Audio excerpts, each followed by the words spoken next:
안녕하세요. 쪽지기 천사 청남쌤입니다. 오늘은 매직카드 11번 정의카드를 가지고 수업을 하겠습니다. 어디서 많이 본 그림이죠. 법정에 가면 천칭저울 한 번씩 볼 거예요. 이 그림의 의미에서는 키워드라든지 이런 어떤 전반적인 해석들은 공평정대하다, 정의, 그리고 균형, 천칭저울처럼, 그리고 올바른, 정직한, 중립적인, 그리고 냉정한, 그리고 결혼한 부부에 있어서 한 번씩 안 좋은 카드가 주변에 카드 뜰 때는 이혼, 소송, 법정 문제에 관련돼 있거나 고민될 때 뜹니다. 그래서 우리가 이혼을 할 때는 법정에 가잖아요, 법원에. 그래서 한 번씩 이 카드가 냉정하게 결정 내린다는 의미가 있어서 그런 것 같아요. 엄격하다, 냉정하다, 이성적이다, 논리적이다, 객관적이다. 한 번씩 연애를 할 때는 결혼을 전제로 만났는데 결과 카드가 상당히 힘들어지는 카드가 뜨면 결혼할 줄 알았는데 이별을 약간 하게 됐다. 그런 의미도 있고요. 어느 정도 하나하나를 설명을 해드리면, 정의는 일반적인 해석은 보면 우리가 진리에 맞는 올바른 도리를 개개인의 다툼, 분쟁, 갈등을 공평정대하게 해결해서 사회 질서를 유지하는 것, 이런 일반적인 어떤 뜻은 갖고 있어요. 이 그림에서는 인물은 정의의 신 디케라고 하시는 분들도 있고요, 율법의 신 테미스라고 불리는 데도 있습니다. 사람의 이름이 중요한 게 아니라 이 카드가 연애운은 어떻게 해석이 되고, 금전은 어떻게 해석되고, 그리고 매매 운세에서는 어떻게 해석되고, 이런 부분을 해석이 어떻게 되는지 그런 걸 조금 유심히 보시면 됩니다. 인물의 이름 다 못 외워요. 그리고 칼은 상징물로서는 칼은 냉정한 결단력을 상징해요. 우리가 냉정, 차갑잖아요. 이성적 결정. 그리고 천칭저울은 어디에도 치우치지 않는 공평정대한 판단 도구라고 아시면 될 것 같고요. 왕관에 새겨진 사파이어. 사파이어는 원래는 직관, 지혜를 상징하죠. 그리고 왕관에 삼각형으로 대립, 그런 어떤 양쪽의 갈등들을 사파이어가 모이면서 이쪽에 그런 어떤 상징을 하려고 왕관도 권능, 권력, 이런 의미도 있는 것 같아요. 그 시기에 왕관은 아무나 쓰는 게 아니라서 정의 속에서 강한 결정을 내리는 권력을 상징한다고만 의미를 갖고 있다고 보시면 되고요. 그리고 회색 기둥은 검은색 더하기 흰색은 보통 보면 회색이죠. 중립을 상징한다 보시면 돼요. 빨간색과 약간 이렇게 초록색 망토, 이 색깔은 붉은색 옷은 권위를 상징하고, 초록색 망토는 권능을 상징한다고 해요. 상호 보완 합의를 하라는 뜻도 있고요. 그리고 보라색, 커튼처럼 보이는 배경 색깔, 아주 의미 있는 색깔이죠. 저도 그래서 오늘은 보라색 옷을 난방을 입고 정의카드를 영상 작업했어요. 보라색은 원래 신비주의예요. 신비한 색깔. 그리고 빨간색 더하기 파란색이 보라색이 나오잖아요. 우리가 열정, 빨간색은. 그 다음에 파란색은 냉정이라는 어떤 의미를 갖고 있고요. 그리고 어떤 지배자의 상징을 약간 뜻을 해요. 그리고 흰, 하얀 발, 이런 거는 청렴, 결백, 순수를 상징합니다. 그리고 상징물은 어느 정도 이 정도 보시면 될 것 같고요. 관련된 별자리는 당연히 천칭자리에 속해요. 천칭자리는 9월 24일에서 10월 23일 생이고요. 그리고 천칭자리의 특징을 약간은 설명드리면, 남들과 경쟁을 피하는 평화주의자면서 뛰어난 미모와 센스까지 갖춰져 있어서 인기가 있고요. 후원받는 입장이 많아요. 그래서 남들보다는 행운이 빨리 찾아올 수 있고요. 그리고 지성적이면서 귀티가 나기도 하고 때로는 모임 자리 가면 사교적인 성격도 보이기도 하고 밝아 보여요. 그리고 어느 정도 균형과 조화를 이루려고 하는 자기 어떤 성향이 가볍게 보이지 않으려고 이성적인 판단을 가지고 신중히 결정하는 사람들이에요. 천칭자리는 보통 가볍고 까불고 그런 성향이 아니라 고상한 분위기와 지성미와 이성적인 판단을 가지고 결정하기 때문에 어느 정도 분위기가 있는 여성이라고 보시면 돼요. 용모적으로나 지성적인 면이나 경제적인 부분이 좀 갖춰진 인물이 많습니다. 천칭자리에 속하는 별들 자리에 속하는 분들. 그리고 바빠서 조금 정신없는 것도 싫어하고요. 좀 고상한 것 좀 좋아해요. 실제적으로는 천칭자리 분들. 신중한 일처리를 잘하고요. 11번 숫자를 상징하는 의미로는 우리가 1 더하기 1은 2잖아요. 그래서 제가 2번 여사제는 검은 기둥, 흰 기둥 합쳐진 색깔이 회색 기둥, 하나님의 율법을 전달해주는 신의 율법을 전달하는 비밀스러운 성향이 좀 있고요. 신의 율법이에요. 신의 세계고, 그리고 신의 법을 따른다고 했어요. 그때 수녀의 그림도 돼요. 이 그림이 또 타로의 여신이면서 어느 정도 성숙하고 비밀스러우면서 지혜의 어떤 기운이 강하신 분이에요. 여사제는.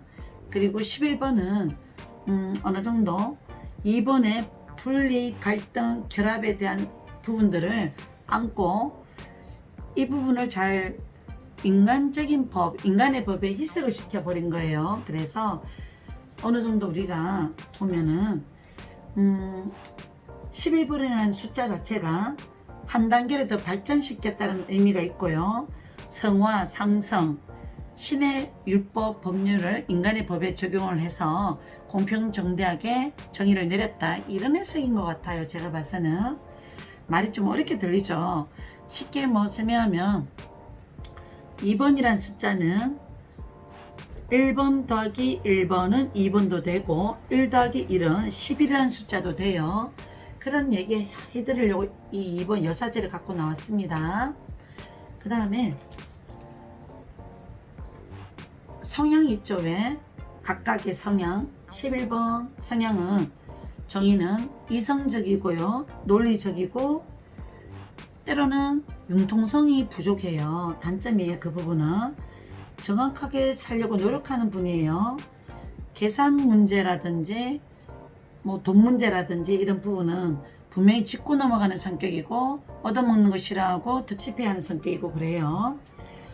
이분은 남의 문제는 객관성 있게 해결을 잘 해줄 수 있지만 정작 자기 문제는 해결을 제일 못하는 성향도 한 번씩 있습니다. 너무 신중하다가 좋은 기회를 놓치고요. 우유부단해지는 성향도 속으로 숨어져 있습니다. 그리고 본의 아니게 인간미가 조금 떨어질 때도 있어요. 차갑게 보이는 이미지 때문에.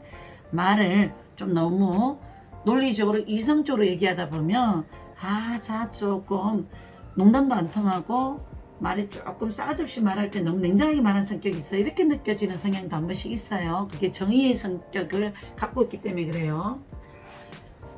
외우기 어려우면 법 쪽에 법하고 관련된 냉철함, 이지적이고 지성적이고 논리적인 성격들이다. 어느 정도 이렇게 인지하시면 될 것 같아요. 사리 분별력이 있습니다. 이분은 판단력도 있고요. 대인관계에서도 옳고 그름을 잘 따지는 성격도 있고요. 그래서 정서적인 부분을 많이 관과하고 이성적이고 논리적인 사고를 항상 갖고 있어요. 올바른 어떤 부분에 대해서는 이분은 양심적인 사람은 맞아요. 그리고 갈등이라든지 어느 정도 분쟁 소지가 있을 수 있을 때는 법으로 좀 해결하려고 하는 성향도 좀 숨어 있습니다. 잘못 꼬일 때는 엄청 피곤한 성격이에요. 법으로 아작하면서. 이 세상에 법으로 안 되는 것도 있잖아요. 그래서 우리가 판결문에도 판례가 있잖아요. 법으로 할 때는 어쩔 수 없이 그 사람은 뭐 벌금이라든지 징역을 살 범위를 많이 크게 줄 수 있지만 판례로는 뭐 인간적이고 도덕적인 어떤 부분에 있어서는 그걸 감안해 줘야 된다. 때로는 원칙적이지 않는 관례, 관습, 전통 이런 부분은 어느 정도 예외적인 부분이 많아서 그렇게 해석해야 되잖아요. 실제로 저도 잘 나가는 판사님, 조금 더 지혜로운 판사님들은 법의 테두리에서 움직이시되 가끔은 관습적인 판례도 약간은 필요하다고 보면 될 것 같아요. 융통성 있는 것도 때로는 필요한 것 같아요. 자, 그리고 어느 정도 이제 키워드는 아까 처음에 우리가 설명해 드렸죠. 균형과 올바른, 정직한, 중립적인, 엄격하다, 논리적이다, 이성적이다. 한 번 더 그렇게 조금 암기하시고요. 부정적으로 쓸 때가 있을 때는 가끔 카드가 옆방향으로 나오고요. 가끔 발카드라든지 탑이라든지 이런 카드하고 같이 쓸 때는 부정적으로 쓸 때가 있어요. 뭐 정직하지 않은 사람이다. 그 사람은 보기에는 자기는 투명하고 정직하고 옳은 소리 하는 것 같아도 내면의 세계에서는 조금 다 믿어서는 안 된다. 그 사람은 말뿐이다. 정직하지 않는 성격도 숨어 있다. 그리고 또 자기가 불리할 때는 시시비비 따지는 성격도 있다. 또 때로는 옹졸한 성격도 있다. 까다롭다고 이런 의미가 이제 부정적인 의미를 써요. 옆방향이거나 안 좋은 카드가 같이 놓여 있을 때는 그렇습니다. 그리고 카드가 이제 성격적인 부분이라든지 이런 부분들은 정의 카드의 성격은 장점으로는 상당히 정직한 분이에요. 빈틈없고 완벽주의고 책임감 있고 올바른 공사 구분을 잘하는 사람이라고 하시면 될 것 같습니다. 단점으로는 권위적이고 보수적이고 똥꼬집 있고 이기적이고 가끔 분쟁 소지가 있을 때는 아주 냉정한 성격이에요. 그 다음에 연애운에 있어서 해석은요. 이 사람 자체가 확실하고 분명한 걸 좋아하는 성격이다 보니까 상대의 어떤 성격도 확실하고 분명한 사람을 만나기를 원합니다. 그리고 소개팅 받았을 때 이 사람이 성격 자리로 들어오면 제가 말했는 그 성격을 얘기해 주면 돼요. 상대방 성격이 정확한 거 좋아하고 분명하고 이성적이고 객관적인 성격이고 때로는 이기적인 성격도 조금 있다. 보통 이 그림이 상대가 어떻게 나오는지 살펴볼 때도 떠요. 저울질하는 성격이 있다라는 의미가 내포하고 있기 때문에 그래요. 그래서 연애운에서 잘 기억이 안 나면 저 사람 조금 요것저것 따지는 저울질하는 성격이 좀 있어요 라고 기억해 놓으세요. 그리고 이 사람은 본인은 손해보는 거 싫어하고요. 상처 안 받으려고 해요. 그래서 여자들은 좀 깍쟁이 성격도 있고요. 도도한 성격도 있습니다. 그리고 이 사람은 만나보고 괜찮으면 또 진작에 만나고요. 몇 번 만나다가도 자기가 아니다 싶으면 언제든지 이성적인 생각을 갖고 있기 때문에 냉정해지는 성격은 있어요. 결혼 얘기 나왔다가도 자기가 정말 어떤 부분이 결혼하기에는 적합한 성격이 아니라고 느껴질 때가 딱 느껴질 때 이분은 실망하거나 또 정신적 사고가 안 맞다고 느껴질 때는 갈등하다가 좀 전주는 성격이 있어요. 몰래 이 사람을 만나다가도 더 좋은 조건이 있으면 마법사 그림이 뜬다거나 이런 그림이 같이 뜨면 좀 재는 성격이 있다고 보시면 될 것 같아요. 그리고 침착한 연애를 해요. 덥석 사랑 고백하고 그런 성격 아닙니다. 그래서 이 사람은 만났을 때는 좀 피곤한 성격은 있어요. 근데 이 사람이 자기 사람이다 확실하게 느껴지거나 결혼을 하면 또 이 사람은 자기 자존심 세계도 있고 자기 가운데선 잘해야 되는 어떤 자존심이 센 사람이라서 잘하는 성격은 있어요. 그리고 커플운에 있어서 서로 이제 성격이 잘 안 맞는 성격도 있어요. 둘 다 깐깐한 성격이 있을 수 있어요. 둘 다 AB형 성격이거나 하나는 A형인데 그 사람도 만만치 않게 깐깐한 성격, 따질 걸 따지는 성격을 만날 때도 뜨기도 하고요. 그 다음에 부부 사이에서는 이별이라든지 이혼이라든지 할 때는 한 번씩 결과 카드가 주변 상황이 힘들어졌다가 이거는 다음 영상에서 12번 흔들리는 남자 영상 설명해 드리고요. 결과 카드가 운명의 수레바퀴 10번, 안 좋은 변화로 갑자기 결과가 소송으로 갈 수도 있다라고도 할 수 있어요. 그래서 이 카드는 주변에 어떤 카드가 나오냐에 따라서 해석을 신중하게 조심스럽게 주셔야 됩니다. 그리고 이 카드에서는 직장, 뭐 일이라든지 이런 거는 완벽하고 꼼꼼한 스타일이라서 대충 넘어가는 성격 아니, 상사가 이 성격이라면 그런 이미지를 갖고 있다 보시면 될 것 같고요. 그리고 계속 이 일을 할까 말까 고민할 때도 나와요. 이 사람 일처리는 정확한 사람이지만 자기랑 뭐 상사가 일하는 방식이 안 맞거나 그러면 지켜보다가 할 말은 나중에 때가 되거나 상황이 되면 할 말 하는 성격도 있습니다. 깐깐한 성격이 있다 했죠. 그리고 진로적성이라든지 이런 거는 법 쪽에 공평정대라는 뜻이 있고 법, 그래서 경찰이라든지 판사라든지 변호사 그런 직업에 관련된 적성도 좋고요.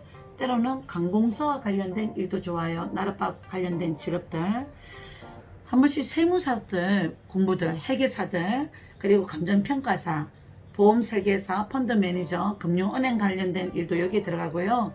때는 중개사 일들도 여기 들어가요. 부동산 중개. 그리고 전문성을 요구하는 직업도 다 들어갑니다.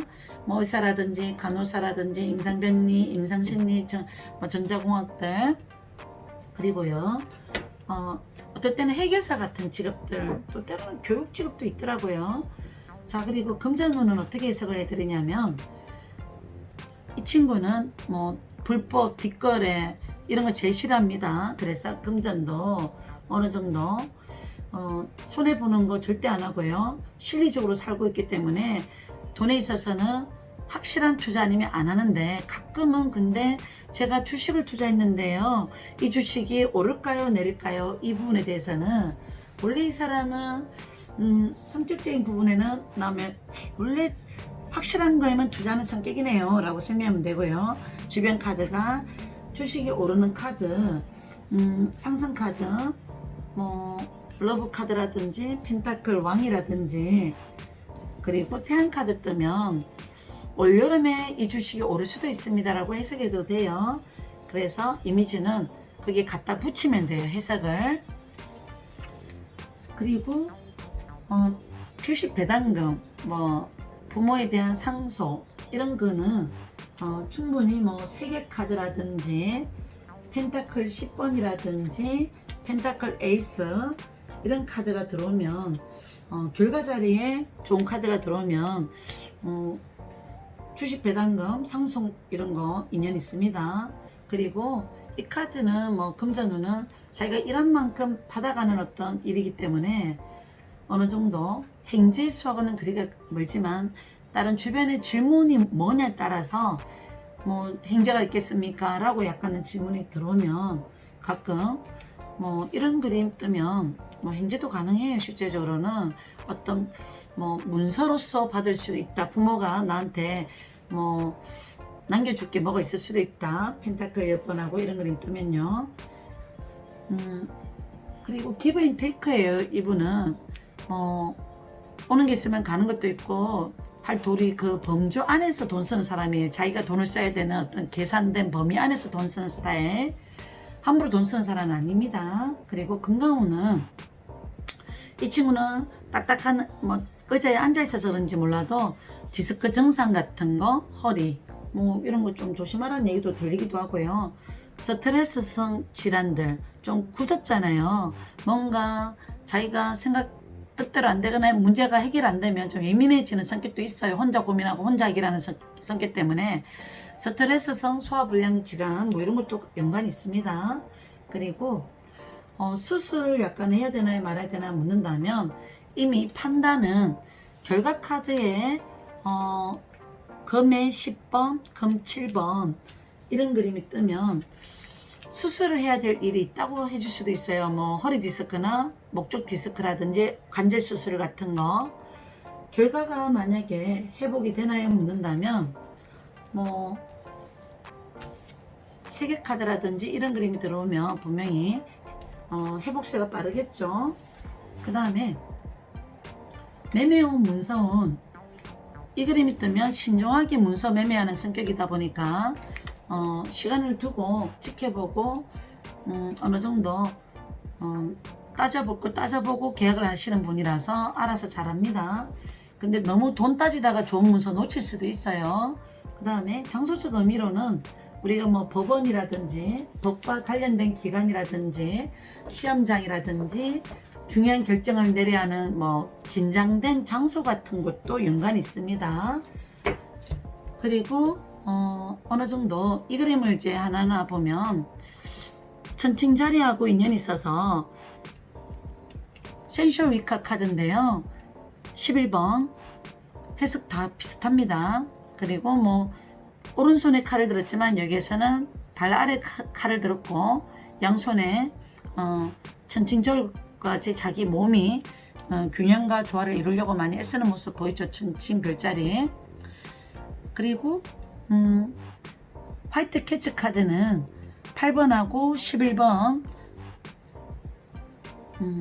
데카메론 카드하고 번호 숫자만 바뀌었어요. 8번하고 11번. 해석은 다 똑같습니다. 많이 귀여워요. 동물의 이제 정의 카드를 갖고 있어서. 그리고 해골이 보이고 그리고 이불이 보이죠.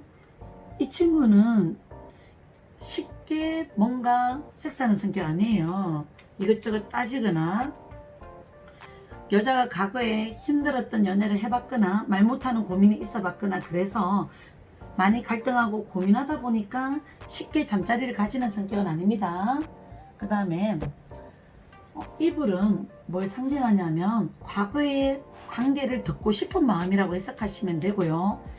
해골은 지나간 사랑, 아픈 사랑, 뭐 중요한 과거 뭐 이렇게 해석하면 되고요. 그리고 이분은 원래가 남자분들이 이분을 섹스를 하고 싶거나 이럴 때는 좀 시간을 두고 편하게 해줘야 돼요. 덥석 뭐 나는 네가 너무 좋은데 사랑하자. 나는 네가 너무 좋으니까 자고 싶다. 급하게 얘기하면 절대로 안 됩니다. 그래서 좀 남자분들이 좀 버거워할 수도 있어요. 잠자리 관계는. 그 다음에 도약이라든지 약간 요 그림은 우리가 파편을 손에 파편이 들어갈 수 있지만 그 위험을 감수하고 자기 스스로가 어느 정도 도약하고 새로운 삶을 약간은 도전하는 삶도 돼요. 고통도 되고 파편은 구속도 되고 또 희망이 보이잖아요. 그래서 우리가 10번 어떤 경험 속에 얻는 배움 속에서 어떤 큰 변화를 인생의 숙제를 갖고 큰 변화를 갖고 있었던 사람이다 보니까 드디어 이 사람은 제2의 인생의 도약이 약간 만들어졌고요. 좀 성격 자체도 자기가 어떤 에너지를 다 깨부수고 일어날 만큼 강한 정신력을 갖고 있습니다. 그리고 밝고 긍정적인 에너지가 있고 이 친구는 자기가 마음먹으면 못할 게 없다고 생각해요. 그래서 뭐 때로는 친구도 애인으로 만들 수도 있고요. 안 될 인연도 노력으로 바꿀 수도 있고요. 재물은 막혔던 게 풀리는 시기가 있다 보시면 되고요. 직업은 모험가적인 직업, 개척가적인 직업들, 남들 안 하는 직업으로서 성부로 고생하고 그걸 사업으로 이끌어서 큰 성공도 가능합니다. 그리고 이 사람이 건강이 한참 너무 이렇게 암수술했던 사람도 이 그림 뜨면 기적 같은 일이 일어나서 회복이 빠르다고 해줘야 됩니다. 그리고 건강은 유리, 뭐 고기 작업하거나 뭐 쇠를 다루는 직업들은 파편 같은 거, 칼 같은 거 조심하라고 해야 돼요. 외상들, 외부적인 손상에 대한 건강수 조심. 그리고 자기 자신만 깨달으면 전체적으로 봐서는 우리가 인생을 잘 살아갈 수 있을 것 같거든요. 어느 정도 11번 정의 카드를 통해서 정확하고 공사 구분 잘함으로써 어느 정도 일할 때는 원칙론을 가지고 확실하게 일을 주도하면 될 것 같고요. 대인관계에 있어서는 좀 융통성이 좀 부족한 성격이 있다 보니까 따뜻한 인간애를 잘 발휘하시고 인간미, 그래서 더 지혜롭게 대처하면서 살아가세요. 자, 오늘 11번은 여기까지 하고요. 사주오라클 카드에서는 어떤 카드가 연상이 될까요? 그거를 내가 안 뽑아놨네요. 자, 그거는 동헌이란 카드가 떠요. 뭐 관청 그림이 약간 있을 것 같은데 동헌 그림이 우리가 11번 정의 카드하고 내용이 일맥상통하는 해석입니다. 카드가 좀 안 좋은 그림이 뜨면 관제수, 뭐 구설수, 시비수 이런 거 조심하라고 해야 돼요. 뭐 관청, 시비수 이런 그림 3개 뜰 때 조심하셔요. 여기까지 우리가 11번 정의 카드를 가지고 공부했습니다. 궁금한 거 있으면 영상에 댓글을 남겨주시고요. 항상 관심 가져주셔서 감사합니다. 감사합니다. 여기까지 하겠습니다.